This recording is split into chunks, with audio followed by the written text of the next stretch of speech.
Here we have a circuit where the LEDs are off at 2 volts. At 3 volts, the red LED starts lighting up a little bit, and then at 4 volts, the red LED is on. 5 volts and 6 volts. Now the blue LED suddenly turns on. 7 volts, 8 volts, and we can go up to 9 volts. They're both still on.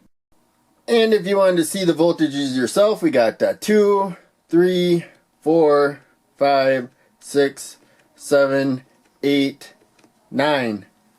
So now we'll zoom in closer on the red LED circuit. We got the resistor, the LED, and then a transistor that's wired basically like a switch. Not perfectly like a switch. But we need a little base to emitter current before a lot of collector to emitter current can flow. We need about 3.3 volts before the zener diode here will conduct. It's reverse bias. And so zener voltage of 3.3 volts won't conduct. We have the base here also going to ground there. So if a little trickle comes through, it will mostly go to ground until we build up the voltage enough.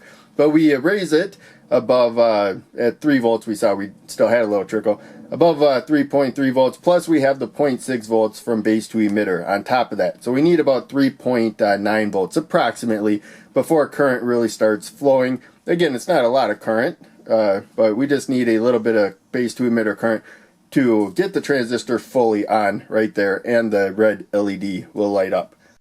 And now we jump to the blue LED circuit. So again, just like the red LED circuit, the blue LED is on when the transistor is on. That's the main thing. The current flowing through the resistor, or through the LED, I mean, is set by the resistor there. So it's also the current flowing through the resistor. Blue LEDs are a lot brighter than red LEDs, so it's about twice as much the resistance there. It's getting us close to the same brightness when they're both lit up. But in any case, again, we have to get the base to emitter a little bit of current right there. So we got to overcome the voltage drops in this circuit. We got about 5.1 volts plus about 0.6 volts, basic transistor stuff. So about 5.7 volts approximately before current will really start flowing.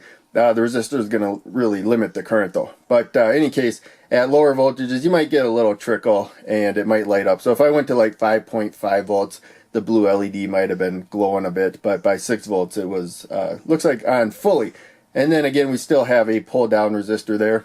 This may have been a little low value pull down resistor, but as we saw, it was okay. We might have used a lower value there, higher value there. There's ways we can modify this, but as we saw, I went from 5 volts, LED was off, up to 6 volts, the LED turned on. Worked just like this circuit, but the voltage was different because of the zener diode. The higher value zener diode took a higher supply voltage before it turned the NPN bipolar junction transistor on. I'm using the 2N3904. Here's the pin layout. So left pin is the emitter down there, the arrow for both of these, and it's down there going to ground. Middle pin is base B, and then the right pin, or the top pin, because the flat side to the right there, is the collector headed to the positive supply.